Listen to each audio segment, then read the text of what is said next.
Hello and welcome to Talking Dogs on a Monday. I'm joined, as always, by the Exile Dub as we discuss all matters Bar One Racing Irish Laurels from Curraheen Park. But of course, we have a very special guest with us this week. We are joined by, well, a legend in all corners of Ireland, but certainly down in his native Cork, Jimmy Barry Murphy. And Jimmy, it's safe to say everybody knows your background in Greyhound racing. Of course, a Hall of Fame recipient only 2 or 3 years ago, and very much involved in the Cork Supporters Club down there, which are doing great work. And I think you've been richly rewarded yet again. The Laurels hasn't failed to deliver it in all your involvement years. Like in the last 5 or 6 years, it's been simply stunning. And this year really is coming to a boil at just the right time.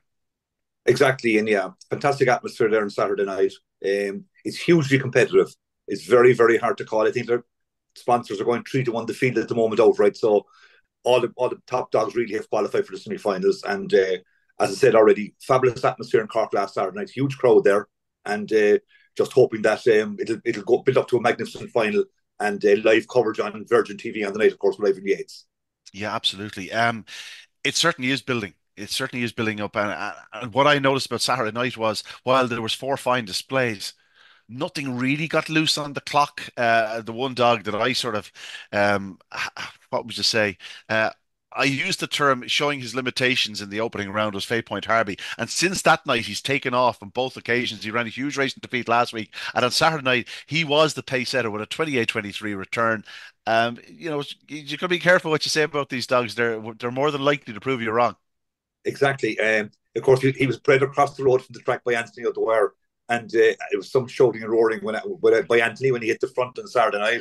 I haven't heard him like that for a while, but it just shows again trap draw is massive in these big events. And he, as you said there, you wouldn't have been hugely excited about him in the earlier rounds, but he got his draw on Saturday night. It was a fantastic run and great excitement when when he won the heat, of course. But as you said, Ian, a trap draw is everything, and he used it to the maximum. Yeah, Tommy, I think we're seeing Curraheen Park and what it's about in this Laurels. Like it's a track where like you say you come to Shelbourne Park and there's no prisoners and whatnot and but there is room for error in Shelbourne Park. Curraheen Park, you make a mistake, you're done. Such a speed test. Like it really is the true 525 yard classic, isn't it? It is, and the beauty of this year's one is that I think the other night kind of highlighted a little bit. Well, actually, maybe the last two weekends. It's it's it's not running to 27.90 at the moment, and that's a good test. That's that it's mixing up. It was quick in the early round, the very first round. It's been a little bit slower. It's a good test of a dog. If you're running a dog over 5 weeks and you're trying to win 30,000 in prize money, I think you're entitled to think that it's going to be a little bit difficult. But the only constant in the Laurels is that Graham Holland loves this place. To get five of the 12 semi-finalists from what was a relatively small team at the start of the competition is something out of this world. It helps that he does school his dogs around there. He's a great supporter, Ian, Curraheen Park. in the huge number of trainers, they rave about Curraheen Park as a track for schooling their dogs, and there are a huge number of trainers who come to Curraheen Park all the time. So it does help. Of course, any dog that might know the track well, but actually, the groundsmen just do such a great job, and this isn't for me to say because I'm not running dogs myself, but you talk to any trainer or any kennel hand who's gone, they're all talking about we come here because it's really well maintained and they trial there and they do a lot of their work there. So it's not just Graham Holland. Everybody does, or a huge number of people do. It is renowned as a great track to school dog. So Jimmy, that's music to your ears, of course. Yeah, it is, and I'm sort of re-echo what Tommy says. Don Leahy and the lads and the staff there, incredible work. The track is fantastic, well prepared, well maintained, and as Tommy said, all the top trainers are there. Michael Donovan is there 6:30 in Monday morning. Graham Holland is there. Paul Hennessy comes trialing. You had Pat Gilfile. All the top trainers come there, and it's testament to the lads who work there, and it's great to hear that. Yeah, it sure is. Well, let's get into it because the track is so good, it allows our canine athletes to perform at their very best. And we'll kick off with the opening heat. We won't go with the fastest heat. We'll start with the opening heat. We'll go in order. And it was Hazel Hill Bucko. And this fellow has been quite a story. He's a January 22, but he's still very lightly raced. But, Lucy Roach, Jimmy, like, obviously she's bred into the game and she was always going to be pretty useful. But I'll tell you what, she's quickly making a name for herself. This fellow didn't look a likely winner off the second bend, that has to be said. He's more of an early speedster, but he showed great determination, great pace, got there in the closing yards, 28.59 off a 340. Like this fella, if you go to his best clocks in Limerick, is capable probably of a late 320s to do a 340, still win in 28:59. Testament to all involved. Absolutely great tribute to Lucy. Fair play to her, and the dog is coming right at the right time, probably you could say. So he'd be seated wide again in the semi-final. So he's got his trap draw, and as you said, showed great determination on Saturday night. I think Groupies book him in for a lot of people liked him. Didn't break, was green out of traps, looked very puppish, and Seek the Kingdom didn't break either. Same, I'm trying to remember, was the same trap one, wasn't he? Yeah. See, he didn't break either. So, but in fairness, the way the race went, Hazel Hill ran a blinder, and they'll be very, very excited about next Saturday night. And it's fantastic to see a young trainer like Lucy Roach having a dog in the semi-final at Laurels, and what an achievement for her starting out in her training career. Yeah, Tommy, it was certainly a competitive contest, but you got to say that just the determination of Hazelhill Bucko saw him through. And this is a dog we'd have expected to see flying up the outside of the track, missed the kick. Few dogs from six have missed the kick. It has to be said. Seek the Kingdom missed the kick as well on the inside. That's probably better for the race because the previous night he dived straight to the middle from trap one after making a fast start. Seek the Kingdom on this occasion allowed Ballycown Bell to get loose, and she led to basically the line. Jimmy mentioned it there. Drewby's Bookham missed the kick, could never really get involved, and when he was trying to find the gaps, it just didn't quite happen for him fast enough. But you know, them's the breaks. Seek the Kingdom qualified in third behind Ballycown Bell, and of course the winner Hazel Hill Bucko. Yeah, well, look, it was an eventful enough race. Like you said, Ian, at the start, I wouldn't have picked out Hazelhill Booker as the winner. I wouldn't have picked it out after 25 yards. I wouldn't have picked it out after 100 yards. Got a little bit of a bump from Drumbeg Rio at the first bend. Not much, just a little bit of enough to maybe cost you half a length. I thought, no, can't win from here. But actually, it was making ground when the complexion of the race changed. Crafty Alejandro went to go inside the leader up to Ballycown Bell at the third bend, got cut off. That caused a knock on because Drumbeg Rio was also making a move at the time of the third bend and got done. It went back on top of everything else. See the Kingdom, Drewby's Bookham, the whole lot. It kind of went back on top of them, and it left it to be a match at that stage. And you'd love the attitude of Hazel Hill Bucko. Now look. The reason why I was keen to take on Tribal Sid from the start of the competition was the price and the fact that you've got to do it 5 nights out of Trap Six in Curraheen Park. You said it in it's difficult. It's difficult to do it every night. You can do it and you can get big runs and you can win a final. We've seen the Laurels won out of Trap Six. You can win a final out of, but you've got to do everything right. To do everything right once is okay. To do everything right 5 times is really difficult. So I think the connections will obviously be delighted if Hazelhill Bucko can find a way to get through. It doesn't matter whether win or not on next Saturday night. Just find a way to get through, get six in the final, and and hope that on the final night Hazelhill Bucko does everything right. But it's a smashing training performance, and this is again why I said what I said before this. It's such a competitive competition, and it should be like this. It shouldn't be clear and easy and pop out and boring out in front and gone. It's supposed to be competitive racing. They're all supposed to be open class racers. But that was a terrific heat, and yeah, fair play. It was a good show. Hazel Booker showed a really, really good attitude. Yeah, he certainly did. He um, he's certainly going the right way. He's only had the 11 races. Like he's still Yeah. relatively young in terms of experience, but he's delivering. And well done to Lucy Roach. We'll move on to the second And heat it's a because price one. It's great to see, and you mentioned Graham Holland and the big trainers, huge supporters of Cork and the Laurels. Great to see Kieran Lynch having a qualifier there as well. yeah. I mean, local involvement is fantastic for the event. It doesn't mean anything, but provides great interest and thrilled for Kieran to see a qualifier as well. Well, in Cork more than any other track, I remember the great nights like Seven Heads Bay is the one that jumps out at me, Yeah. which would have been a real Cork success. And the noise that night was unbelievable. Like you wouldn't have heard it in All Ireland final, Jimmy. Of course, as you said, we want the top trainers and the best dogs, but the local lads have very good dogs as well. They're great trainers, so it's nice to see them getting through to the later stages. Yeah, someone told me the Cork people were quite parochial. I didn't know. No, I didn't. I never thought that myself, to be honest. Uh, Good we'll man. move on to the second heat because speaking of star names, and we're not talking about the trainers, although there was some star names in this one. Owen McKenna had two, Graham Holland three, and Pat O'Connell the other. It was a pretty hot affair, but the other Colby. He's 4.5 years of age, and he really shouldn't be running as well as he's running. But I'll tell you one thing: this was up there with one of his best ever displays. High Trend took an absolute flyer from four, got across. The other Kobe, the previous week, had got loose down the back straight and was sort of coming back to them up the run in.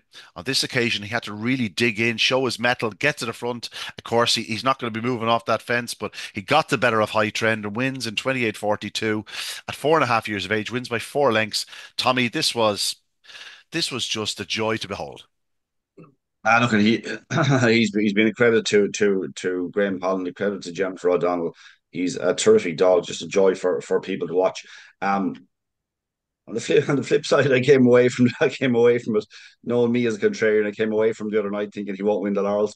But anyway, that if I didn't come out with something like that, you'd be a little bit disappointed in. But Yeah, yeah. that's what I felt the other night.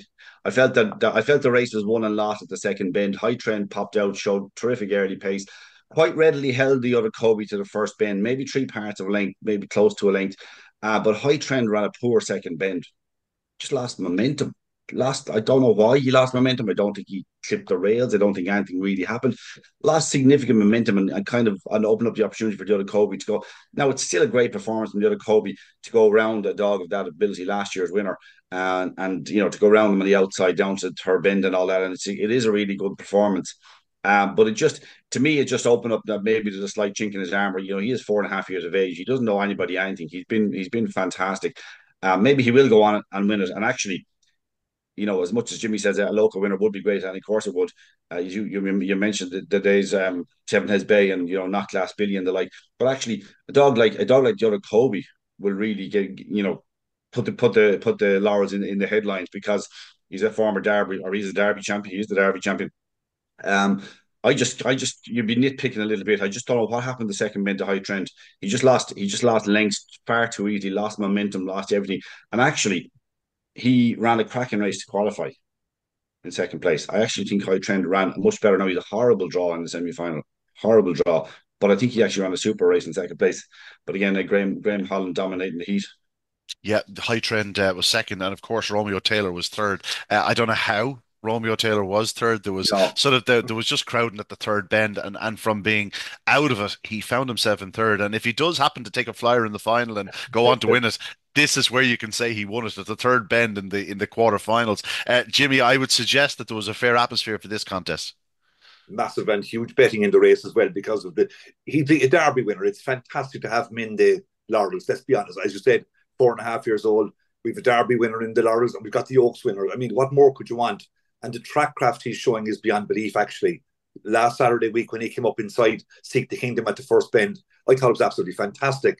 And again on Saturday night, and going to the third bend, he went outside High Trend. So it just shows what the benefit of experience and track craft can do for. But what a class dog, and he really is a headline dog for us to have in the Laurels. It's fantastic for the whole event, really, isn't it? If he gets through one more round, to have him in the final would be huge. It really would make such a difference to final night and to the final itself. Yeah, I'd love to see him in the final. What a fabulous dog, and so we're so thrilled, and everybody should be to have a Derby winner running in the Laurels. It just shows what Graham Hunt thinks of the event, and to bring the dog there and to see him performing at his best. Really, I mean, as you said, they're 28:44 might not seem fantastic on the night. The track is running a bit tougher, as Tommy said, but if Yeah. he cut loose on final night, Ian, I mean, what could he do if he got a good trap draw? Absolutely, there's no question, and we know he's capable of a flying start on the big night. Grange Clare Lady missed the kick from trap one. It has to be said. She's been so professional in the early yards, and that did make life easier for the other Colby, who was able to turn a very clear second High Trend. As Tommy said, the High Trend did seem to lose momentum. There's no sign of a check. There's no sign of anything. Now maybe the other Colby's catapulting and High Trend just didn't quite, just ran a bit of a scratchy corner, and it's a combination of both. But he did make up sort of that length and a half, 2 lengths, to be on his heels very quickly. In behind them, Evolution completely out of luck, as was Bouncing Lad. Romeo Taylor certainly not out of luck. He got the glorious run at that third bend, which we've already alluded to. 28:42, 4 lengths and a length. 2, 4, and 6 progressing. On to the third of the heats, and of course, Fate Point Harvey once again making a fool of me. He ran a big race, I thought, in the previous round behind Romeo Taylor, only beaten a half length. He seems to be sharpening up with each run, and on this occasion, Crafty Chavu, who we spoke of last week, Tommy, as being the hottest favorite of the round, the one that you could really sort of nail your colors to. She didn't take a flyer. And in contrast, Faye Point Harvey did sort of make his best start of the competition, flashed out from the inside, got to the front, and thereafter was always going to be very, very hard to beat. Crafty Shavu could just never really get loose, and she did show pace, but she was never catching the winner. Faye Point Harvey, mighty impressive. A very funny one. I wasn't in Curraheen Saturday night because I had actually working, trying to get stuff done for Listowel this week, and I'd had a pile of matches on Saturday, so it was just a busy day. So I didn't see it. I actually only saw the heats yesterday evening, and I was talking to a fellow who's connected with Curraheen Park last night, or would have been a regular for years, and he said to me that there seemed to be a bit of a negative about Crafty Shavu before the heat on Saturday night. I don't know why, because when with that in my mind before I'd seen the heat, I was expecting something terrible, Yeah. and she actually ran a cracking race. To be honest about it, I thought she ran really well in defeat. Missed the kick, and there was a lot of early pace in it. So she showed pace up, just couldn't clear Faye Point Harvey, who broke really well. She got bits of trouble, and actually, I thought she ran a really good race. 2 to 5, though, if there was a negative, it was not reflected in the market. It was a remarkably short price. Faye Point Harvey is just looking. I know you kind of run yourself down over a little bit, kind of, but the dog still, is doing. He did a 3:31, which is good. He has done that before. Um, it's the draw was ideal. Everything was in place, and as well as that, he had the preview of having run out of trap one a few times here. So a couple or 2 runs ago, I think it was, or 3 runs ago at this stage. He had a bit of experience out of the trap. So I mean, he ran a perfectly good race, and I think 28-23 on the night was an excellent run. But I wouldn't be lose faith in Crafty Chevu just yet. But then, like, we're going to have 6 dogs in the final. We're all capable of probably doing 28-20. Yeah, and That's that's true. that's the way it's going to be. Crafty Chavu actually Yeah. she ran hard into the opening corner to get herself into a pitch, and just Mm. as she's challenging Faye Point Harvey, I don't know if he steps off and she steps in, but it's very hard to tell off the video. I would say there was a little bit of rubbing. She lost momentum, and all of a sudden, Romeo Falco, who isn't a great starter and he's not a great finisher, but he's very good from 2 to 4. That's where his best part of the race. All of a sudden, he found himself up her inside and going. And I think I tend to agree with you. I don't take too many negatives out of it. Crafty Chavu, we know what she's capable of. She's capable of a better start, and if she does produce a better start when it matters, she's going to be a big player in this Laurels. Jimmy, you were on site. Any negatives about Crafty Chavu? The I, 2 to 5 wouldn't suggest it.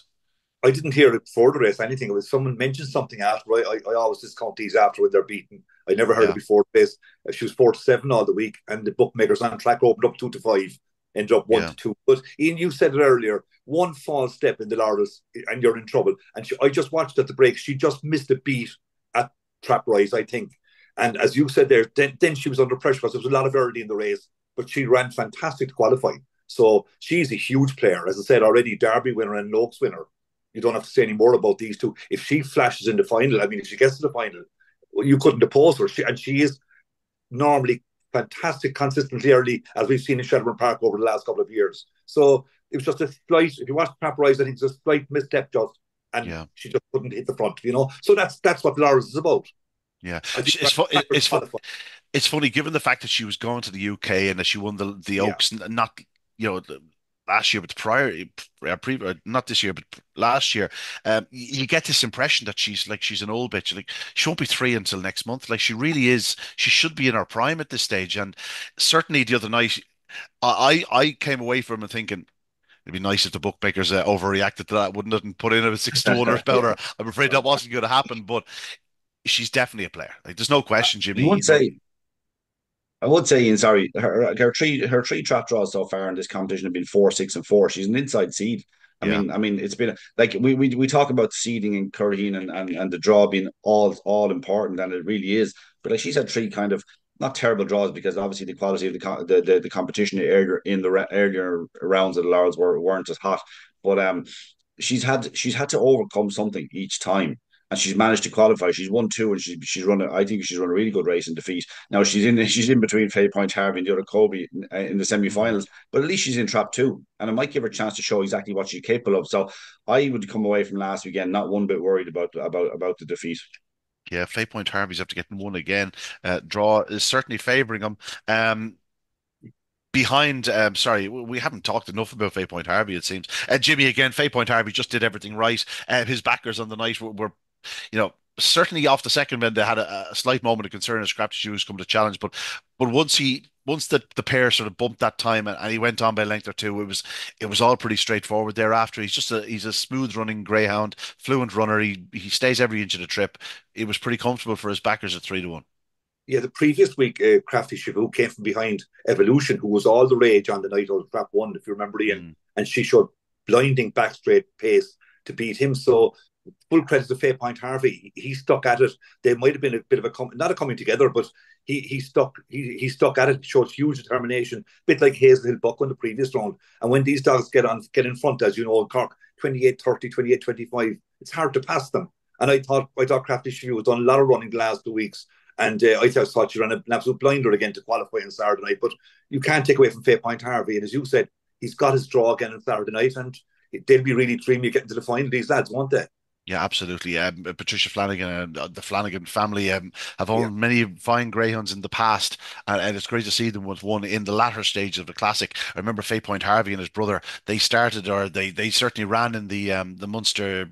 The Munster Puppy Cup down in Clonmel the back end of last year. Looked very, very talented. And while it did, as I said earlier on, I thought his limitations has been exposed. I think he is starting to sort of just find himself a bit. And like 28-23 the other night on that track, certainly not to be sniffed at. You look at the quality of the greyhounds that were in action on the rest of the card, and I know one dog in particular went faster. We'll get to that a little bit later on, but I thought it was a hell of a run by Fay Point Harvey, and it's good to see him at this late stage in a classic. We'll move on to the last of the four heats because one of Tommy's favourites, Jimmy, Road Exile, was a very impressive winner from Trap Six. He had to show his early speed, and he had to dig in because Tinaho Papone, we know how fast he is. He did a very quick 28-29 the previous week. Our question was, could he start as well and put himself into a challenging position, given the fact that there's so much early speed in the race? He did that. He turned second, but Road Exile got first run, very quick away, held on. Yeah, I think that sums it up. 6-4 favourite, and he's in the latter stages of another major competition. He's been a great dog for Pat Buckley and Richard Caldwell. He was all our favourite after Saturday night because he did us all the turn in the last race. Great cheering line when he just held on from Papone. It was, as you said, he's a fabulous dog. He's defined the sprint in Dundalk. He's actually middle seed, but he Trap Six in Cork suits him in a way because he is great early, and when he gets up, he cuts across at the bend. Just Mm. got away with it on Saturday night because when you're trying to get across from Trap Six in Cork, it's very, very difficult. But he is one of those dogs that he just has brilliant early, and when he does it right, he's very hard to pick up. And he showed great determination coming to the line. It looked like he might be picked up by Tin Hoop Papone, who a lot of people have had a few bob on at nice big prices each way as well for the Laurels, I heard. So, it's, as I said, it's so competitive, but I thought Road Exile ran an absolute blinder. And also great to see Droopy's Polish coming into third place for Johnny Lennon. So Kieran Lynch and Johnny Lennon have qualified as well, which gives us great excitement for Saturday night. And they're probably not going to win the Laurels, let's be honest, but it's involvement is what it's all about at this stage, and trying to sneak a place into the final if you could. You keep your name in the hat. There've been a few surprise winners at Laurels in the past.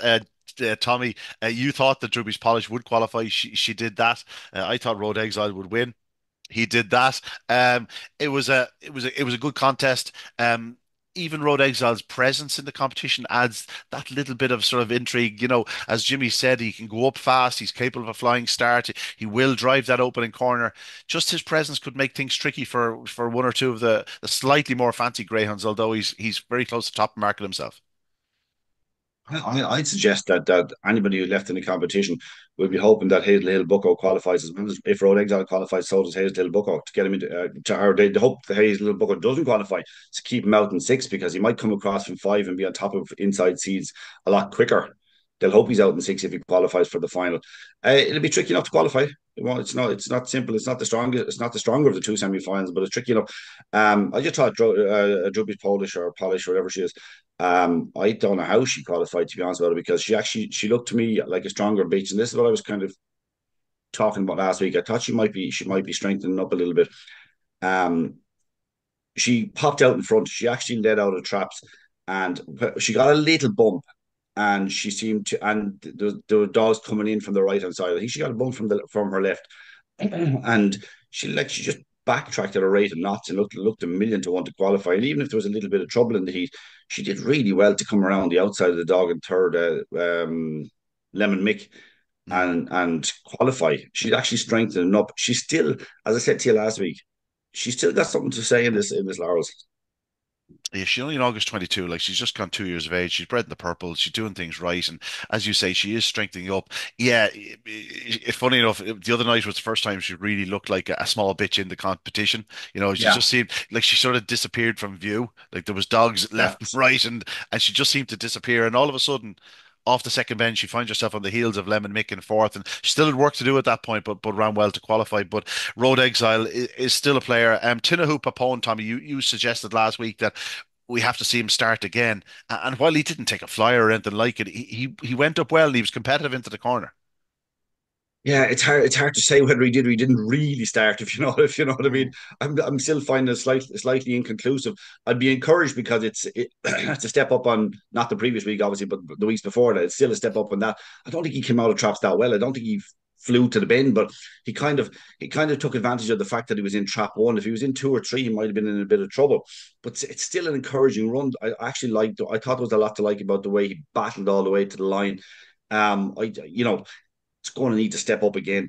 It's going to need to step up again. He's in the much hotter of the two semi-finals. So, but I'd be encouraged by the effort. I just think he might struggle to qualify from a desperately desperate draw on Saturday night. Yeah, yeah. The one thing I'll say about desperate draws is they can be overcome by a flying start. Now, whether he can fly that fast, I don't know. Let's talk about the two Can you can semi-finals. you can you can you pinpoint a dog that can fly and lead the other Kobe, Crash Shavu, and Fairpoint Harvey to the bend? Don't say Bacchus Diamond. Come on, apart from Bacchus Diamond or Broad Transit. Yeah. Yeah, you've heard of them. They're a couple of decent ones. Keep an eye on them, right? The first semi-final, one Fay Point Harvey, two Crafty Shavu, three the other Kobe, four Tinahu Papone, in five High Trend and six Hazel Hill Bucko. No shortage of early speed, no shortage of class, and dogs that are in good form. I suppose it goes without saying that all the dogs that have got to this point in the competition are in tremendous form. But it does make it's worth saying. You follow the dogs that are showing signs that they're in the best form perhaps that they've been in a while, and that certainly accounts for the likes of Fate Point Harbour. We hadn't seen an awful lot of Crafty Shavu before. She came back to Ireland after a very short retirement. The other Colby is like he's just been a model consistent through his career. Tinahu Papone, he's certainly flying. High Trend is showing signs that he's coming back to his sort of best 2023 form. And Hazel Hill Bucko, well, after that run the other evening, it's hard to argue that he's not in the form of his career. Jimmy, I'll start with you. It's a cracking heat. It would be fitting of the Dar or of the Laurels final itself, and picking a winner is not going to be an easy task. It's a very difficult semi-final, obviously. I love the two semi-finals always. I remember a couple of years ago we were going through a period of three semi-finals and two to qualify. I never Yeah. liked that. I always thought three to qualify in the semi-finals for a Catholic is a fantastic way because generally the best dogs get through, and I think that should be the case. But again, as you said there, it's so difficult in Cork, and Crafty Shabu two, Kobe and three. I mean, and Fair Point Harvey and one. Every dog is going to have to run to the best of his abilities to qualify, and where we'd all love to see a Derby and an Oaks winner in the Laurels final.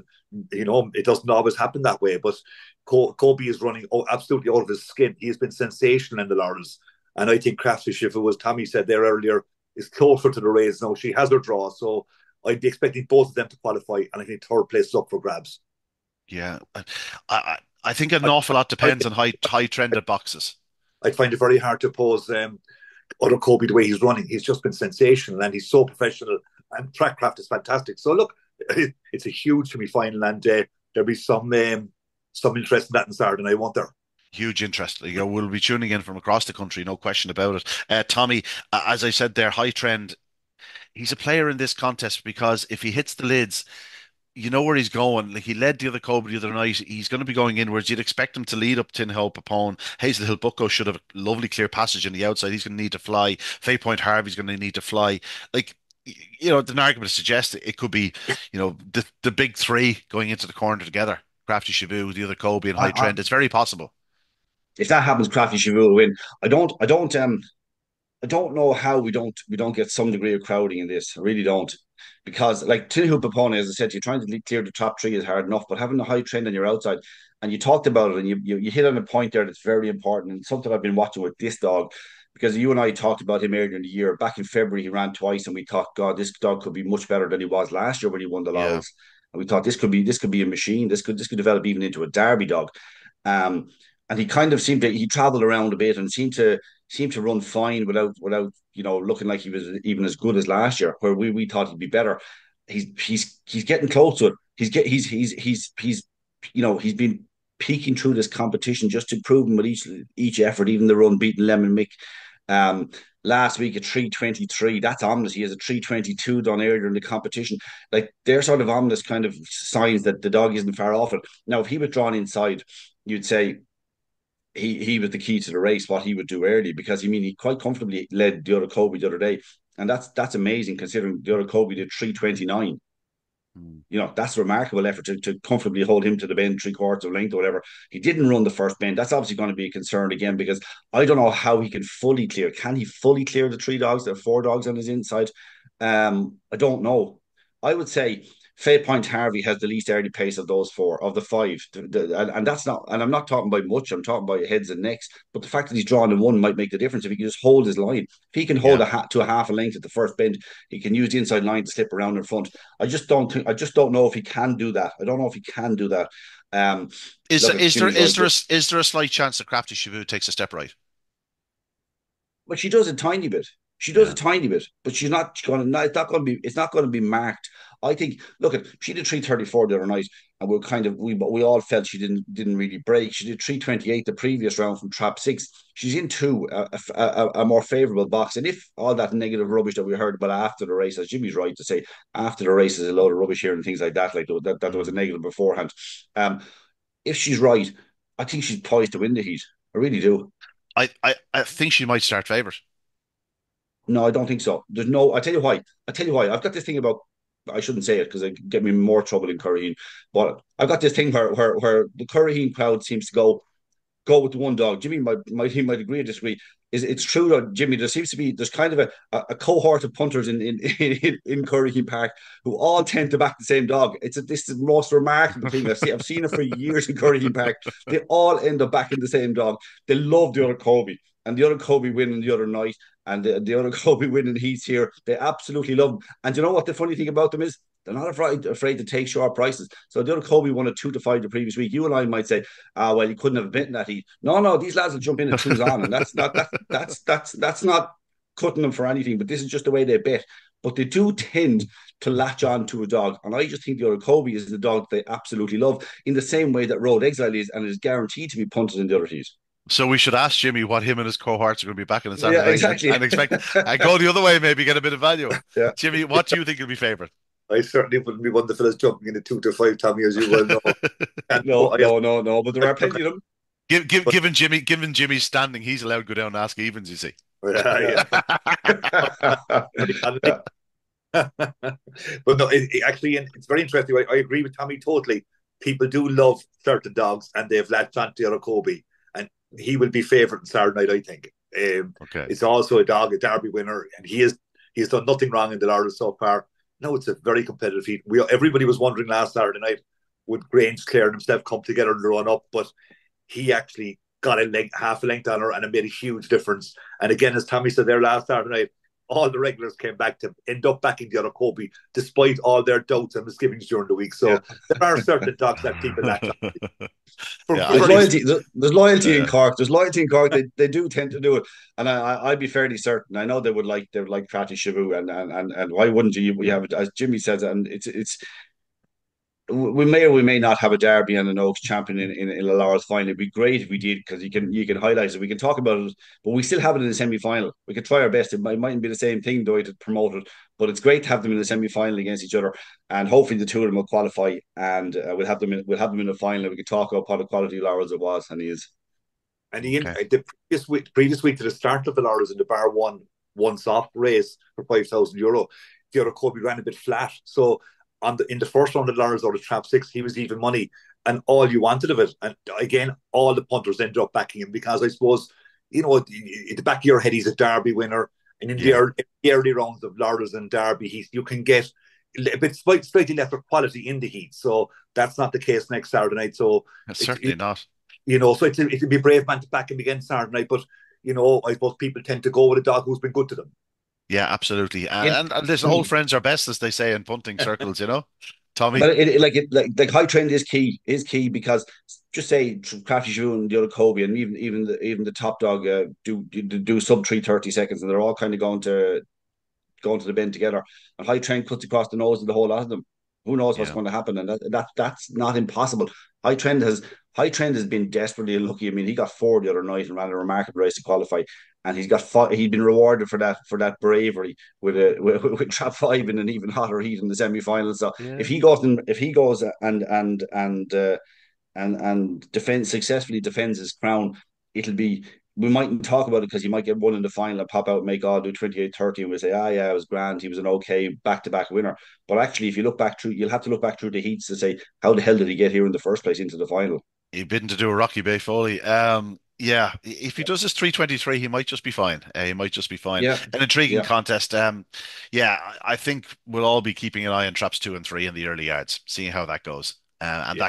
that could decide the winner, as you say. If Crafty Shavu can hold the other Colby into the opening corner, she'll be hard enough to pick up. If she went around in front, she's very talented, no question about it. So too is the other Colby. If you reverse the boxes, I have You no doubt I'd be going with Colby. I think at this moment in time, I'd probably just favour Shavu. Ian, I slightly favour Giroud, right? And there isn't much in it. And if the other Kobe pops out, it makes all great and well done to him because we need him in the final. But Crafty Giroud, you have noticed, and I said about the 4-6-4, and maybe I didn't emphasize it enough. But you've watched in every heat she's been in, she's gone to cut inside dogs down the back, and that's probably what Yeah. cost her 3 or 4 lengths the other night. Again, trying to cut inside to get onto the rails. If she can clear Faye Point Harvey, even if the other Kobe leads, she'll be a threat to him. Yeah, that's the key to her race is clearing Faith Point Harbour. We saw it Yeah. the other evening. We'll move on to the second heat. Sorry, Jimmy, you're going with the other Kobe. But definitely, and yeah, I would. I think he's Derby winner, shown his class in Cork, loves the track, and until he's beaten, I'd certainly be sticking with him. I think he'd be favourite on Saturday night. Right, we know who'll be favourite, Tommy, anyway. The masses will He'll be be all favourite. in at Kobe. He'll be favourite. Right, we'll move on to the second heat, which it's fair to say it's the weaker is the wrong term, but it's Yeah, the less stacked of the two heats. One Ballycowan Bell, two Seek the Kingdom, three Drubby's Polish, four Romeo Falco. In five, we have Romeo Taylor, and six Road Exile. Like so, the eye is drawn to those on the outside of the track, but it's set up that one of the bigger price runners can definitely progress. Like you have dogs here. I'm just looking at the sponsors outright betting. Like you have dogs at big prices that could easily be in the final. Like, Ballycown Bell is 33 to 1. Drewby's Polish is 20 to 1. Seek the Kingdom 14 to 1. You could easily see one of them making the final and just for a little bit of each way value, perhaps. They can't all get a run in the final, but there's still a little bit of value there. It's quite a contest. Much will depend on Road Exile and Romeo Taylor and which of them gets the start. Romeo Taylor would certainly prefer to be drawn inwards, but we know he can fly when he does hit the lids. It's funny these two met. Am I right in saying they met in a couple of sprint contests at the start of the year or earlier in the year? They've met more than once. Certainly, they're renewing rivalry. Jimmy, what way do you see the contest? It's not one that I can really sink my teeth into in terms of the draw. Like I'd assume Road Exile would be a pretty warm favorite. yeah, I'd say he'd be favourite. I don't think he'd be a very warm favourite. Ian. If he's to do what he did last Saturday night, it's not going to be as easy to clear Romeo Taylor in five. He will move in a bit, but he is fantastic early if he hits it. So can Road Exile get up around him like he did last Saturday night, where he just barely made the bend? He showed great courage to make the bend, but I don't think it's as clear cut next Saturday night, which makes the semi final all the more intriguing. And as you said, it brings a lot of the inside dogs into it if 5 and 6 aren't clear going to the bend, which probably is unlikely. So, but Road Exile again, like his dog who likes Cork obviously, but he will trap fast. But can he get up around trap five to the bend? I'm not so sure. It's a very very difficult heat to call. Yeah, I think Road Exile is the type of dog you bring to any track. Fully enough, I'd say probably he's probably most exposed at a Shelbourne Park. But in terms of like Tralee, Waterford, Cork, you can bring him to all those tracks, just the speed Dundalk. test because he's so professional. Of course, Dundalk, given his two bend prowess as well. Tommy, it's an interesting heat. I think we're all of the opinion that Road Exile will be favourite. Romeo Taylor will probably be clear second favourite. But it's just not that quite straightforward. They'll need to be at their professional best. Well, he's certainly to go off favourite, Road Exile. Absolute stonewall certainty to go off favourite, unless there's some huge negative between now and then, and hopefully there won't be. He's been doing it and doing it well. But if you look at this heat, and this is what we talked about Curraheen Park, there's a lot of inconsistency in their starting. You get dogs that are going from 340 to 332 to 330, and then 341s and 332s and 336 from 328. You're kind of going, I don't really know what they want to do early. You have a fair idea what Road Exile will do early. It'll be good. Will it be good enough? I don't know. Um, we say if Romeo Taylor breaks, Road Exile might struggle a little bit to clear him. But Romeo Taylor showed close to zero going to the bend last week. Mm. I can't understand it. Did a 333, did a 328 previously. He didn't show much at all going to the bend. I mean, he popped out. I don't think there was early trouble that I remember. I'm talking about on the run to the bend. He showed how he qualified, like you talked about earlier on, is a miracle because obviously there was the trouble in front. Um, like how do you assess that greyhound? I mean, from a punting point of view, from my point of view, I can't tip him, I can't back him, I can't suggest that Andy goes near Romeo Taylor, but I know he's good enough to play a part in the heat. I know he definitely is, but I can't, like, if he wasn't second favorite, I wouldn't be surprised. But I think Droopy's, if Droopy's Polish or Polish, wherever she is, if she was drawn in one, I'd take a chance. I'd take a chance on her. But it's not that it's a desperately difficult draw because I think she has the early pace to clear those dogs to the bend. Seek the Ballycountbell King, and seek, Seek the seek the Kingdom. Kingdom can take a step right. We saw that in the not last I'm week, the not wrong. previous week. She's an exceptional trapper. She doesn't have exceptional early pace, but she's an exceptional trapper. Droopy's Polish. Um, but you did make the good point. It was that she did look like a small bitch for the first time last week. She kind of like she got a bit of a bump, maybe both sides, but she backtracked very, very quickly. You love the heart that she showed to qualify. I think I wouldn't be surprised if she slipped around in front. Yeah. It'll be hard. Ballycountbell in one is a great draw. Surely she showed brilliant early last Saturday Well, night, didn't she? So I mean, she yeah, she did a 331 and 332 in the last two rounds. Like her 323s were in mini open and A1 company. It's a bit like Droopy's Polish. The 28-25 was done in A1 company. I'd always add about 20 spots when you're doing it in lower grade. So it's yeah, hard to say. Like I think Ballycountbell might see what it's like to be taking on proper open class dogs with early pace to the bend now. I think sometimes you can look at sectionals and get caught up in saying and reading them too literally.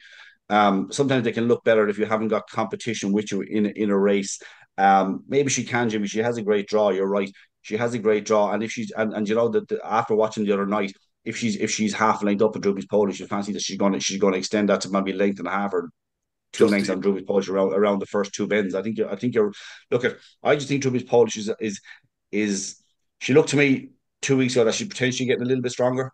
Last weekend or the other night, she looked like she was getting stronger again. I just think there might be just something left with her to play. Maybe not win the Laurels, but to play a part in it yet. I think it's hard. I think it's hard on all known form to go away from Road Exile in that, even though we know that there's a potential stumble block in Romeo Taylor, but I think like if you had to say you got your last penny to have on, and you have to have it on something, would it be Romeo Taylor Road Exile? It has to be Road Exile every time because you know what you're going to get. Romeo Taylor, I'm not sure after last week. Yeah, I think Road Exile is probably the one to be given the draw, and the fact that he's been consistent at the boxes. Romeo Taylor the other evening didn't take a flyer, no question about it. Was trying to pace up in a race where there was plenty of early speed, let it be said, and in the end was pretty lucky to qualify. But again, just that little moment of luck. We've seen it from Mm, plenty of classic yeah, winners in the yeah, past. It could spark something. I'm yeah. sure he'll be given every opportunity to get a start. The one thing about Romeo Falco and his immediate inside, he's not a starter. He's loads of pace, like loads of boot. I saw him winning a sprint in Shelbourne Park one night that was eventually declared void. He showed unbelievable pace, but again, he gave them a start. He's not a trapper. So if Romeo Taylor can even just do his normal start, I would suspect he'll definitely get the better of Romeo Falco early. Road Exile should stay up reasonably straight on the outside until the corner. And if Romeo Taylor gets that clear run of the opening yards, I think he'll probably have too much pace for the inside trio. So I can see a case where the outside two go up on on the outside in front and Yeah, then let them fall whichever way they fall. Two very competitive heats. That's the one thing about it. Jimmy, you touched upon it earlier on. You said it's a hugely competitive Laurels. That has been the trend for a number of years now. You mentioned the two to qualify. There's 2 years there.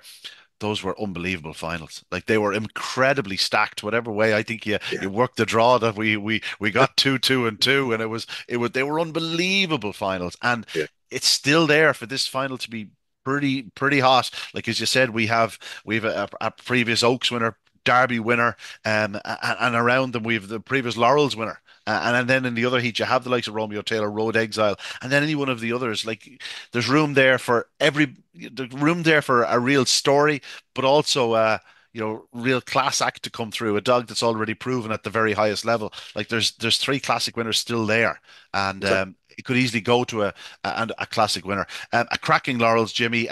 Looking forward to next Saturday night. Yeah, I can't wait. As you said, they're stacked with class, really, when you say it's so competitive. And we tend to forget Road Exile. He also won the Super Sprint in Cork. Fabulous, say, two bend dog, and showed it again in Dundalk. And, was only beaten up there by Broad Sunset, who was who was a sensational young dog. So, it's, as I say, Derby winner, Oaks winners. It's fantastic quality, really. And as Tommy said earlier, they've all qualified, which and you said as well. It's great to see them on the semi final. And look, whoever gets to the final is going to be hugely competitive. And again, trap draw being so important.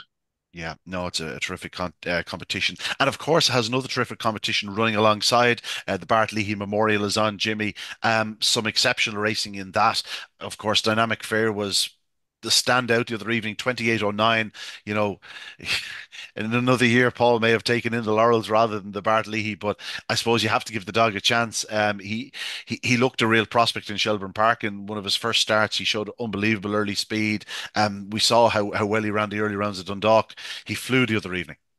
Oh, absolutely powerful tracker. And, I know Paul for a good few years was a great friend of Bartley. He used to have great fun with him. And he mentioned to me a couple of years ago, it's a stake he'd love to win. And I presume that's why he's targeted this year. And this certainly is a dog who's going to take a huge amount of beating. But that was a powerful performance on Saturday night. And I would venture to say Ian, his dog, will be certainly seeing in the early rounds of the Derby as well in Shelbourne Park, which It's I just, think is a fact would suit him far better than Curraheen Park because, I, he's seen I, his wife, but it's so difficult at Curraheen Park. But Shelbourne would be totally made for him, I think. I suspect that could be the case, all right. Funny enough, when he did run in Shelbourne Park, he won in 2896 back in May. And he won 2 lengths from a dog called Infield Destiny, who ran the other evening at Shelbourne, who actually ran up the juvenile derby. Infield Destiny was about 12 behind him that night, and I was going, nah, he'll never stay. Look at him the other evening. Now, don't get me wrong, the Croker's dog he's passing, money couldn't buy him after his first race in Shelbourne Park. He actually cramped up, and he doesn't stay the best. Dynamic Force, though, 2809, like the clock is there. It was a big run. Tommy, you highlighted this fellow in one of the early rounds of the Dundalk competition. You predicted that this would be a star. You were a little bit concerned about the tail. We spoke to Paul. It was a case of there was an accident when he was young, so the tail is just crooked. It's not that he's holding it, that he's feeling something or anything like that. So it looks a bit ungainly, but the tail is fine, and certainly his four legs are fine anyway. His forelegs are fine, and I tell you what, his the race planning in Hennessy's is fine too because you get 10 grand for winning the Bart Leahy, which is more than you get for finishing second in the Laurels. So you've got an A2 or an open to take on with a dog who actually he's a funny dog. He has early pace, obviously, right? He has early pace, and he's won good sprints in Dundalk, and he's led in good sprints. He's been battling at the bend with the top sprinters in Ireland, and yet he races four bends exactly like he races sprints. Mm. He doesn't fly out. He actually is showing he's nearly doing the same, except for instead of challenging at the first and second bends, he's challenging at the third and fourth bends over 525. It's a funny way. It's actually remarkable that he can do 2809 doing that. because I would have thought he'd be flashing out, or breaking level and showing this massive early pace, getting around in front and doing good clocks.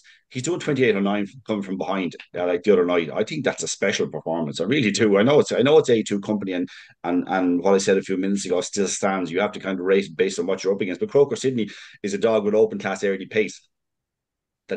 that he's taken on. So it's a really, really, really good performance, and it's really good race planning. And as Jimmy said, everybody knew Bart. He was a great character. I'll never forget the day he was dressed as a leprechaun in Curraheen Park. It was one of the funniest. Do you remember that, Jimmy? When he paraded I the do. dog in the leprechaun outfit. He I was do. just a brilliant, brilliant character. What a smashing fella. And Paul wanting to win this is great, and he found the dog. And I did say, I don't know if I said it on here. I probably didn't. I probably shouldn't say it now. But we did get a little text after I mentioned the dog as the potential Laurels dog, that maybe there was an A2 stake he could take in instead. So this is coming to fruition. Yeah. Did he? What Hannibal used to say in the A team, I love it when a plan comes together. Yeah. Mike Tyson said something about a plan as well one time, though, didn't he? Yeah, yeah, yeah. Actually, when you were talking about that last night, yeah, everyone has a plan until you get punched in the face. Ian's Battling, not even go, battling Yank. It's not cut and dried. You're just going to say it, I presume. yeah, Battling Yank, going by the she, he ran a blinder on Saturday night. He's a very, very good dog, and he's in five against Dynamic Force next Saturday night. That's some race to watch, I can tell you, because this is an improving dog as well, who's taken off that beating, I think. he bred in the purple. He beaten in his first couple of starts at Clonmel, now down to Curraheen Park. He opened his account in the opening around 28:55, 28:39 the other night. We know that Deck McDonough can certainly train them. And this battling Mm, Yank, winning by 10 lengths, as professional as you like, Jimmy, you said it. These Dramana Buccos, what I've liked about them is that they improve for racing.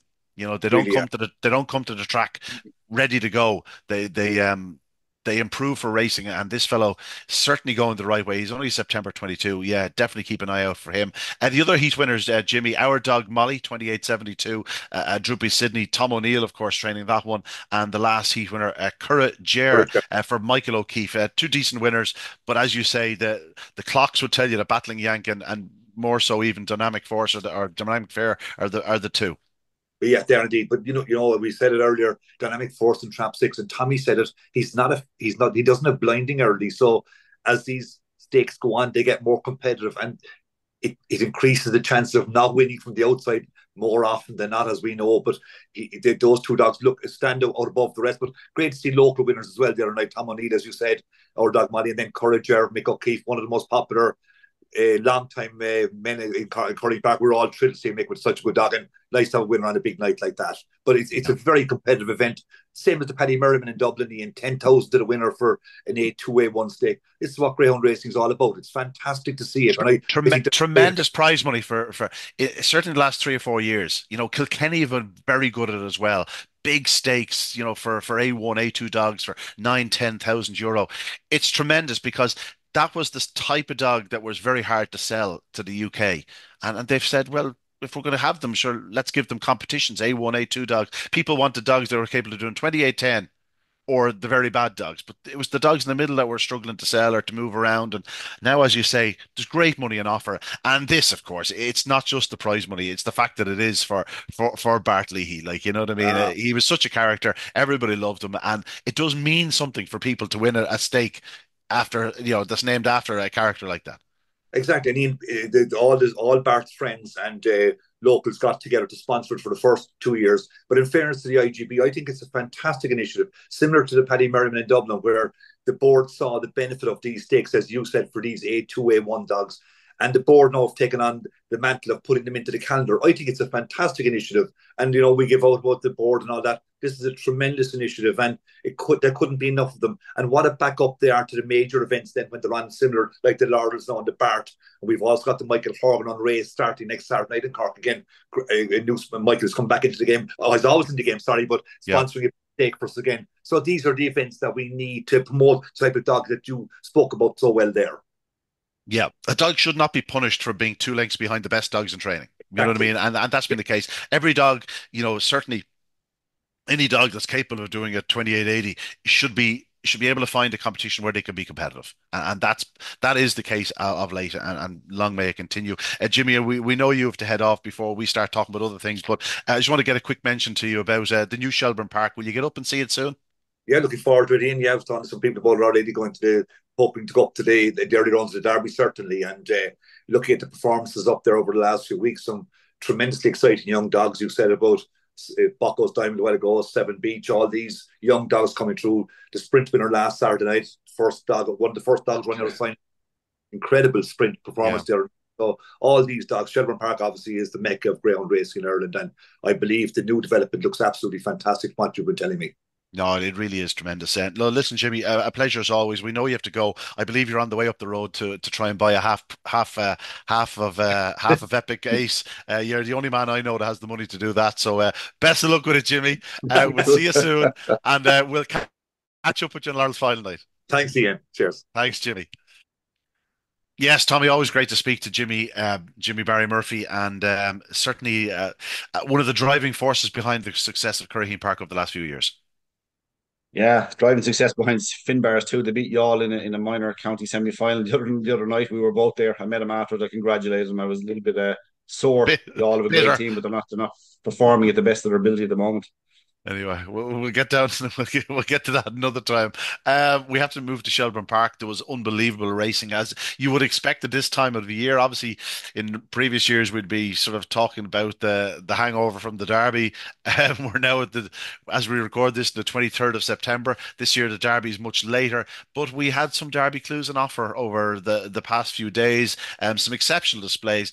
Before we get into the actual feature action, the likes of the Paddy Merriman Memorial and the Yvonne Barry Open 600, and of course the Shelbourne Maiden Derby. We need to talk about the aforementioned Epic Ace, a dog trained by Pat Guilfoyle for John Kennedy Jr.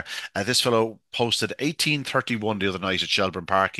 Conceded 2 or 3 lengths to the flying starting air down Sid on the outside of the track, but he took him by the opening corner, went on to win in 18:31, as I've suggested.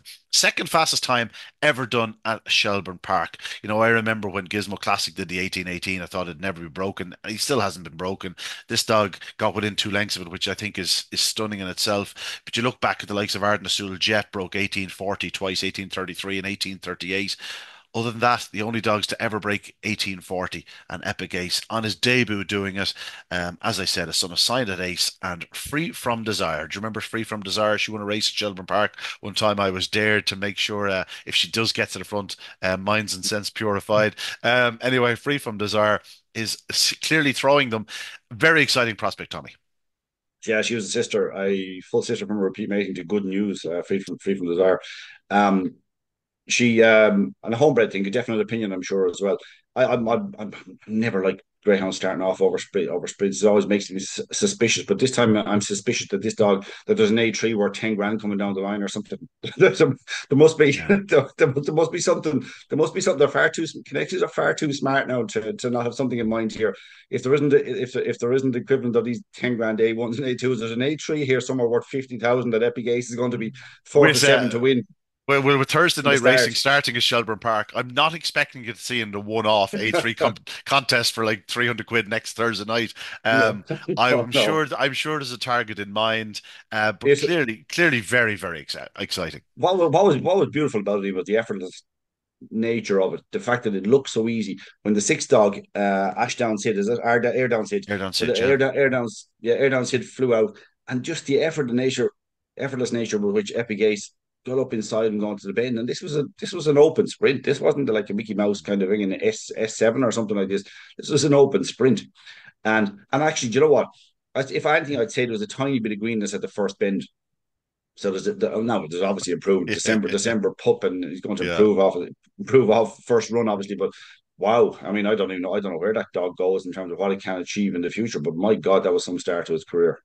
Yeah, I was trying to rack my brain. I did a little piece this morning about some of the best debuts at Shelbourne Park. I can't ever remember, a dog that ended up being a champion debuting over Sprint Trip in Shelbourne Park. Obviously there was plenty of dogs that went very, very fast in their debut over 525 yards, but never Sprint Trip. The one that did come to mind, Drubby's Cattle, went on to win the Puppy Derby at Harold's Cross. That started its career winning a sprint at Harold's Cross. And Droopy Scholes was actually the eventual English Derby winner. He actually started his career off with a sprint at Harold's Cross as well, but he was beaten. So it's unusual when you see them running in sprints, but as you say, Tommy, I'm sure there's reasoning behind it. But have no doubt he is a very, very talented greyhound with a very big future. Let's get into the remaining action at Shelbourne Park. We'll start with the Paddy Merriman Memorial, €10,000 to the winner for this A1 contest. But the those that are in it, they won't see much more of graded company when they're out of it. The opening heat went to Stone Park Hoffa. Tommy, obviously he started off as a sprinter, and you suspect you almost sort of pigeonhole these dogs, and I wasn't even it wasn't even my radar that he'd step up to four bends. I don't know why. I just thought the fact that Michael O'Donovan had started him in a sprint and kept him sprinting would suggest maybe that the dog doesn't stay. He seems to be strengthening up week on week. 28:31 the other evening, just professional as you like. 2:06 after a 2:03 the previous week. He's going to be hard to stop in this competition. Obviously he's in the final on Saturday night, but just a dog that's absolutely flying. A brother to Coulivanny Hoffa, full brother repeat mating, of course, but not. I'm not sure he's as talented as Coulivanny Hoffa, but he's certainly going the right way. I'll tell you, when he was my ideal winner of the Laurels, and when I went up to the draw and he wasn't in the field, I was a bit disappointed. I thought the 17:30 sprint he produced in Curraheen Park was a stunning, stunning display. And then when I didn't see him in the list for the Laurels, I was disappointed. I thought, but the dog that ran in the first round of this competition in Shelbourne Park would win nothing in relation to a Laurels. But the dogs ran in the previous round and the other night would be a dog that would have a big say in the Laurels. The first night he was scratchy on the third bend. He really seemed to lose his action, or he just seemed to tie up. I don't know what it was. Even it was more than that. In the first round, he was like a different dog. He just did everything right. I felt in the second round, and the other night again, he didn't win by a long way, but he was always in control and he galloped straight and true. And I really liked the performance. He is look, that's the only thing you'd be saying about. I know we're being, you always question why things are done if you don't know, if you haven't been told, you're not privy to what it is. Yeah. It's why we're kind of saying Epigay starting over a sprint has us a little bit scratching our heads. But this fellow just gets the 5.25. That's what he does. He just gets it, but he gets it enough to do good times, and to potentially win an A1. I mean, he was an A. I presume he was an A3 dog, but effectively before the start of this competition. I actually thought if he didn't turn up in the Laurels, he'd turn up in the Bart Leahy. Yeah. Yeah, it would have made sense, yeah, because there's no 5.25 yard. The only 5.25 line of form in his card came in February at trial 28:93 around Limerick. Mm. So, they waited, they waited and waited and waited. You're talking a 7 month wait or a 6.5 month wait to put him over four bends after his first four bend trial, well, first official four bend trial. Obviously, some exceptional sprint form, both in trials and in contests. But yeah, he's certainly going the right way. And if conditions allow, it would be no surprise to me if he popped out and won the final in 28:10. I think he's going the right way. He does a 15:92 to the third bend the other evening. That's fast. Anything under 16 seconds is fast. Just, when you consider that Bocco's Diamond in his trial there a couple of weeks ago was doing 15:68.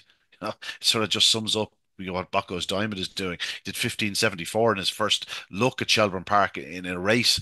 So, yeah, it gets you thinking. But Stone Park Hoffa, certainly a dog who's absolutely flying at present. Unreal, unreal. Ran a big race in second spot. Scooby the Boss is very interesting in third. He's all the pace in the world, this fellow, but he's not showing any interest in going to the corner. He missed the kick and he ran off the bend and caused his own problems, and he came through for third.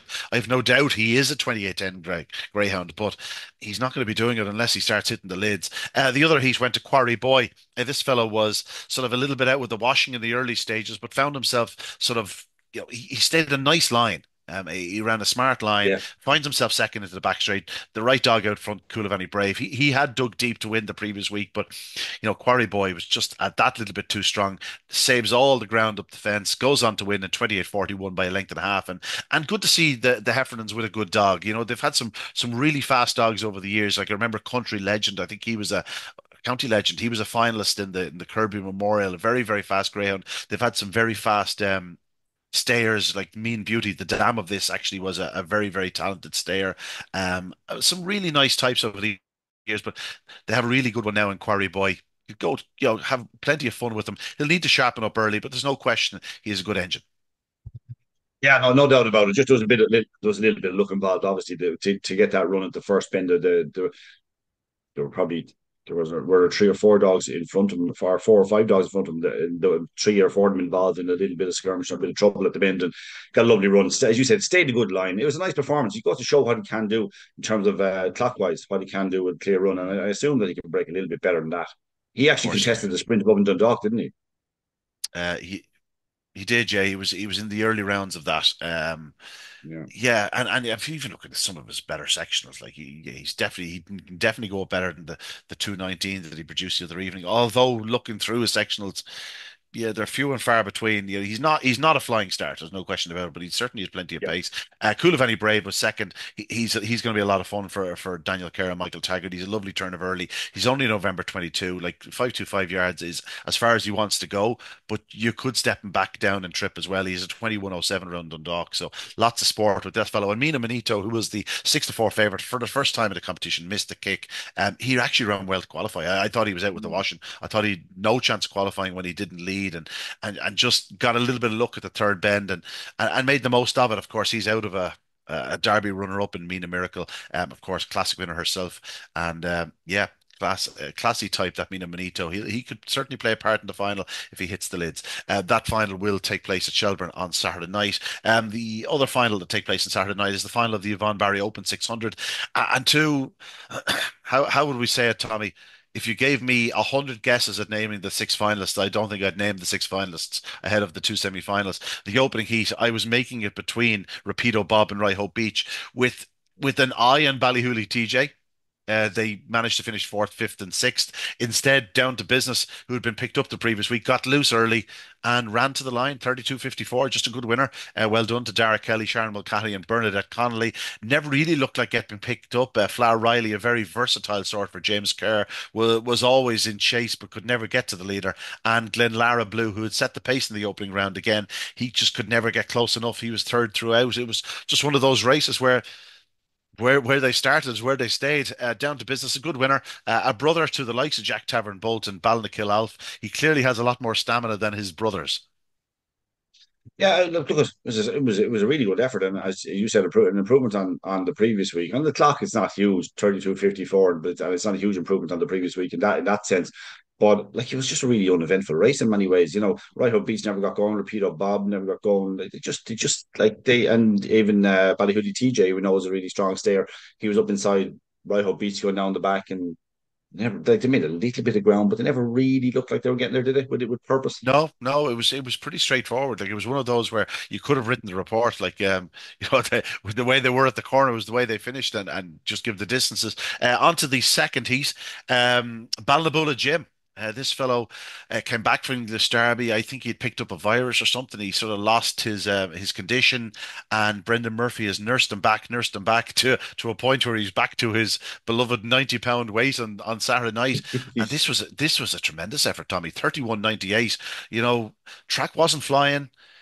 You break in 31 or 32 seconds. Only a handful of greyhounds have done it, if that. And I think only three greyhounds maybe have broken 32 seconds in the past. I could be wrong on that, but he's just a big, strong, absolute galloping machine. And once he did sort of get the better of his rivals into the opening corner, it was pretty much game over. Ball burst. Coulivanny completely missed the kick, and he ran on very strongly to grab second. Ran a big race. And Magical Sapphire was second for much of the way, but just couldn't land a glove. But like, she's still doing 32:26, so it was a hell of a run. But Ballinabulla Jim, on this evidence, could be very hard to beat in the final. It could be. I'd say with Magical Sapphire saw Ballinabola, a 56 pound or 66 pound Magical Sapphire saw 90 pound Ballinabola Jim trying to challenge around the out, going into the first bend and coming leaning across slightly. There was no contest. It's a huge difference. But Ballinabola Jim, just, it was clear, and that was the end of that. I suspect it's probably there's a little bit more difficulty. The bigger the dog gets, a little bit more difficult in keeping the dog right. But this dog is in great form now, and hopefully he'll stay that way and win the final next week. Yeah, he has got some terrific form around Shelbourne Park. It's just great to see him back to his best, having had his problems after the English Derby Challenge. But no, Ballinabola Jim will race in the final on Saturday night. A cracking final to look forward to. Love the 600-yard trip, Tommy, as we say, criminally underused.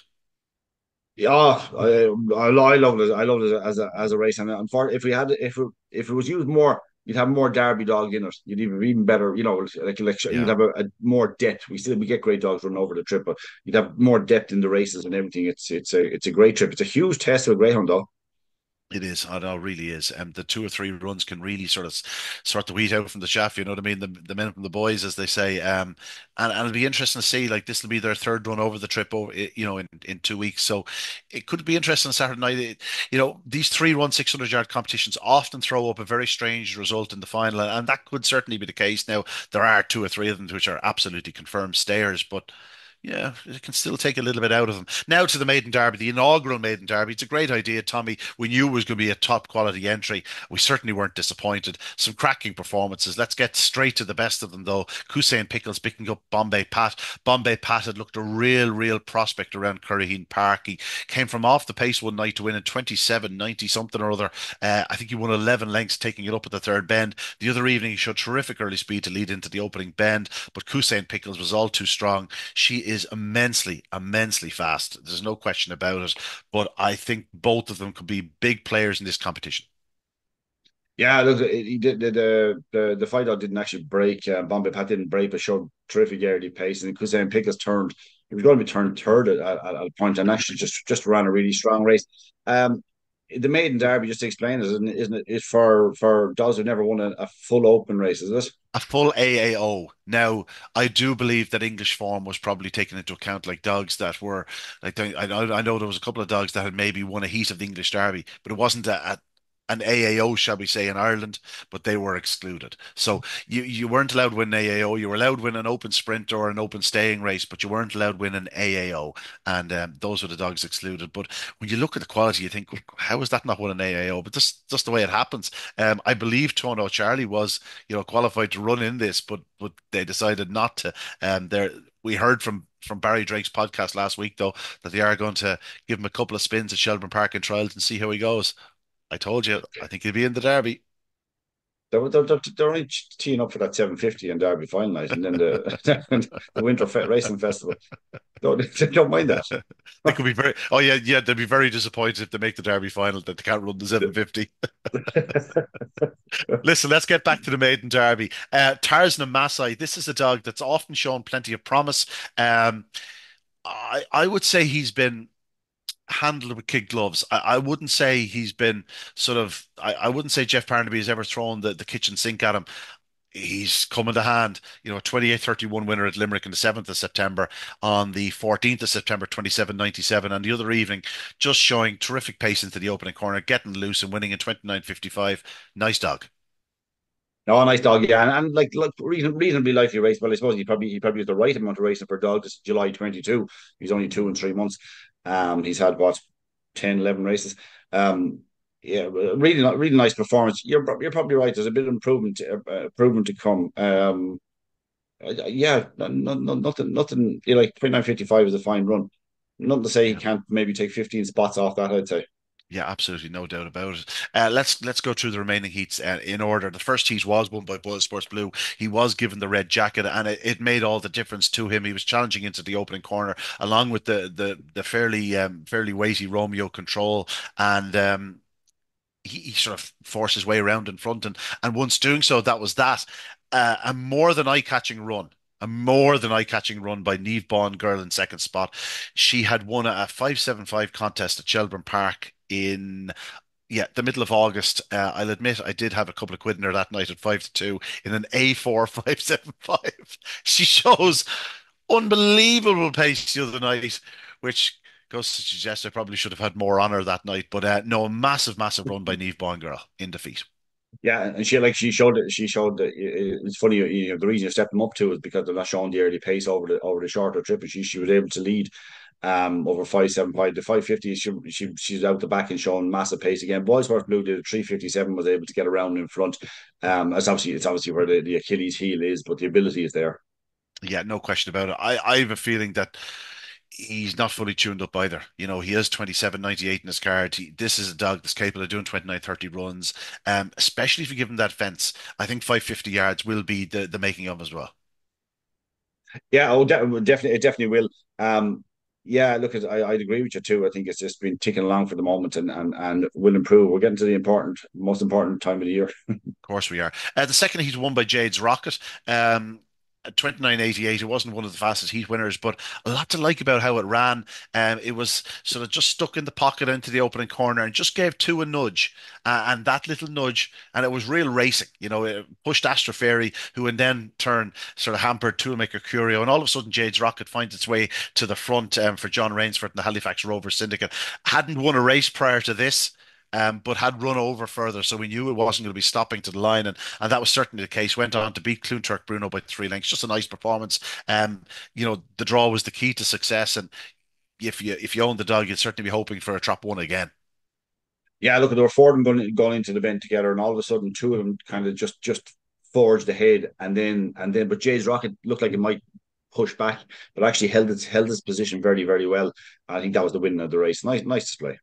Yeah, a lot of talk about this dog before he even ran his first race, so it's good to see him getting that first win, and hopefully it's the first of many for his new connections. Clonturk Bruno second, Toolmaker Curio found plenty of traffic on the opening corner, but ran well to finish in third.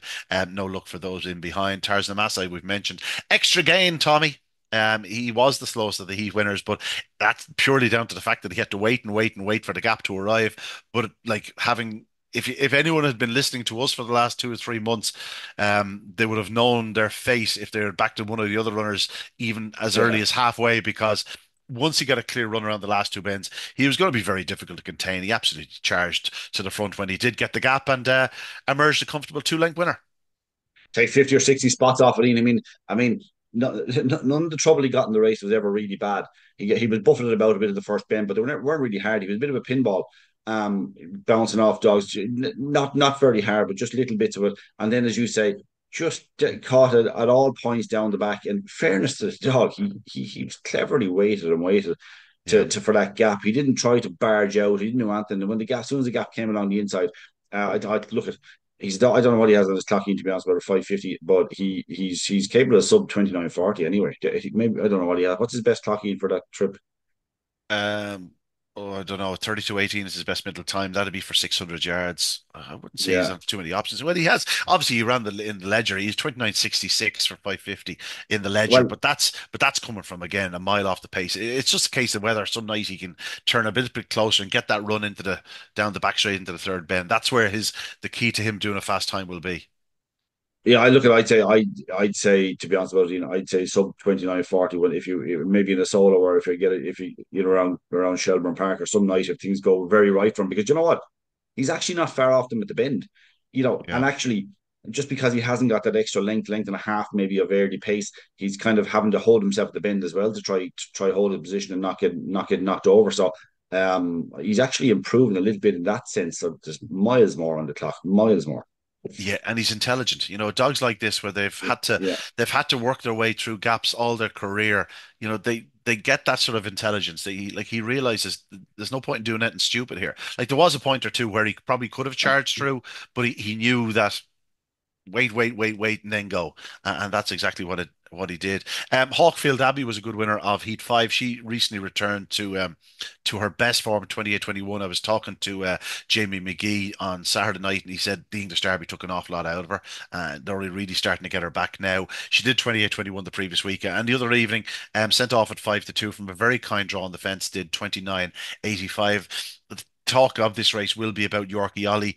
Again, just seems to be struggling to find a racing line that sort of suits him. He tends to lean in on dogs that if he's led, and that's 4 weeks in a row he's sort of struggled to get a passage where he needs to get it, and has to be said, disappointing the other night to finish fourth from where he was. Born to Perform, I thought showed loads of pace down at the third bend.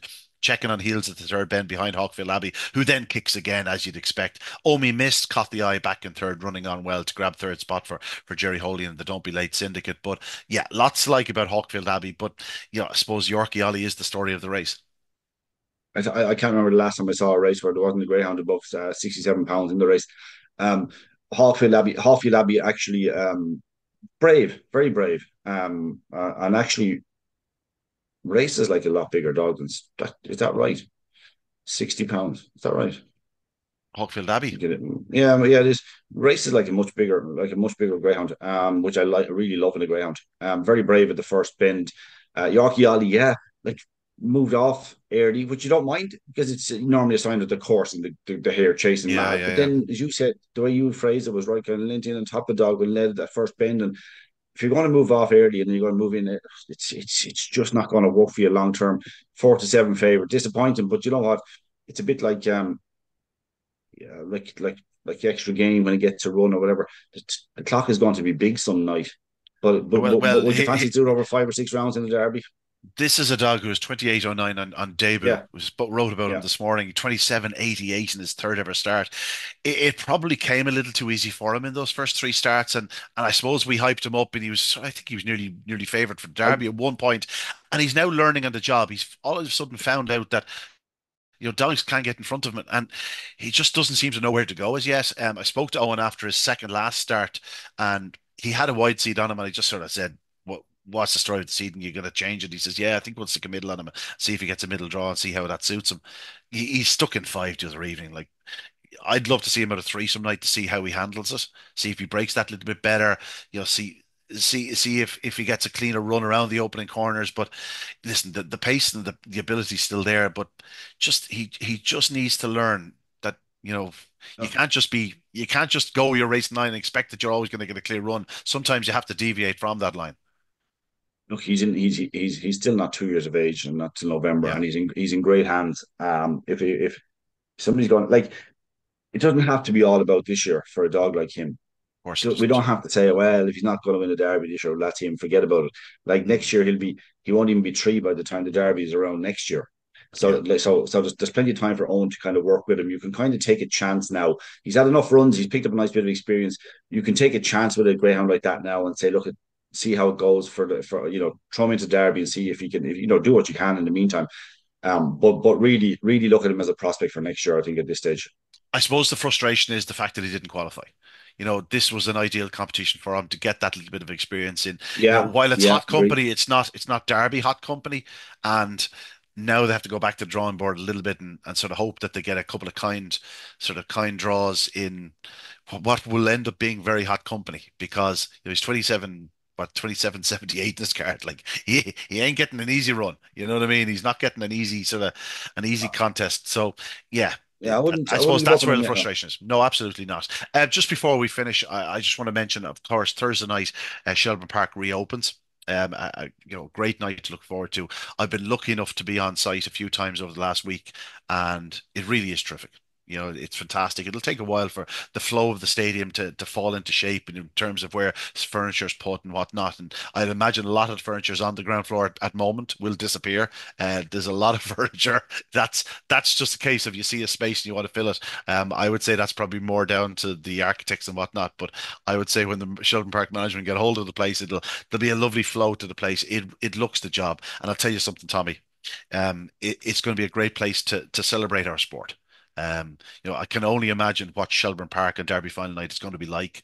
I think it's going to be an incredible occasion. I would suggest anyone that is thinking about going to get hold of your tickets now. You don't want to miss out night. It's going to be stunning, stunning night action. Mm. Firstly, and it should be a brilliant, brilliant occasion as well at the new Shelbourne Park. Make sure you venture to Shelbourne Park. Indeed, we all have to support our tracks. And that includes Shelbourne Park, which you think, oh, they get big crowds, blah blah blah. We still need to go. We still need to use word of mouth, spread the word. The Shelbourne Park is open, and it's well worth the visit. Lastly, before we go, just want to mention one more run. Pragmatism, a £58 bitch, Tommy, Drippy Sydney out of Magnetism. The Casco stake got underway at Thurles on Saturday night, and she won Heat 3 in 28.67, wins by 11 and a half lengths. The other two heats were won by Cabrazuas in 29.31. It's fitting that Cabrazuas was a winner on the night for Paddy Scally because, of course, we lost Paul Scally last week, and the Cabra man. You know, there was an obituary put up, but I don't think it quite captured what he meant to the sport in terms of some of the greyhounds that went through his hands. You know, you look at some of the best pedigrees in the land, and some of the superstar greyhounds we've had over recent years, like the Coolavani Pet goes back to the Cabra line. You know, Mm. so like the Pastana, all of them, just had a huge effect on Irish breeding. And the industry as a whole. And we send all our sincerest condolences to his family, to his many friends, and of course, anyone that's ever dealt with the man over the years. He produced some champions. Sorry, Cabrazuas didn't actually win the heat of the Castle. He won an earlier race in the card. Just wanted to mention the Cabra man, though, Paul Scally. Pragmatism, as I said, 2867, owned by Paul Reed and Paul Harrick, two men that have owned some good dogs in the past. Trained by Michael Connolly, a son of their daughter, Druby Sydney, out of Magnetism, as we said. And last but not least, the other heat winners. Sorry, beg your pardon. Oh, sorry, that's what it was. On the card, it said Heat One, Heat Three, and Heat Two. The heats were out of the heats were out of order. Zenith Affinda won for Birrell Nadir, Vincent Cooper, and Fraser Black in 29-22. And the last of the heats, which is down as Heat Two for some reason on the card, went to Knockrow Fern in 29:05. But that pragmatism looks a really nice type. Knockrow Fern, by the way, was owned by Eamon Lloyd. But Paul Scally, Tommy, passed away. The Cabra man, you would have remembered one of the Cabra dogs won the valuable unraced stake down at Curraheen on Laurels final night. I think PJ Fahey purchased them afterwards. He, I told you before, I have a head like a sieve, but I do remember Yeah. loads of the Cabra dogs growing up. Of course I do. Yeah, but she's put me on the spot with any name. Mina, I'm absolutely horrific, No, no, that's fair horrific. enough. I'd be really horrific at one of these quiz shows where everything has to be taught quickly. If I have time, grand. Yeah, If I have to do it quickly. I yeah, used to like yeah. Cabra Tiny sticks in my head for some reason. I don't know why she's always stuck in my head. Cabra Tiny she was a prolific dam as well. Yeah, I go back to Cabra Midget was the one that I remember. She threw Boyle Sports Hero, that of course. tiny midget. Cabra Midget won the her son Boyle Sports Hero won the Kirby, and he won the Produce Stakes. He was a real star in the making. He got hurt early, and others the likes of Cabra Hurricane, of course, and dogs like that. Just yeah, so many fast Cabra dogs. Tiny won the Munster Oaks among 20 races. Oh yeah, she was She she was won. she was a star. That dog was Cabra Noel, Tommy. Cabra Noel Ah, became Tyrer yeah. Justin, and he won the unraced stake. Oh, it wasn't. No, it wasn't Cork. We won a Maybe it wasn't him. No, it was a different one. But there definitely Cabra was one Noel. of the Cabra dogs who won an unraced stake down at Curraheen. I remember that. But there's so many of them. And again, our sincere condolences to his family. But that's it, Tommy, from another very busy week. Lots to look forward to next week. And of course, if you can get to Shelbourne Park on Thursday night, well worth the visit.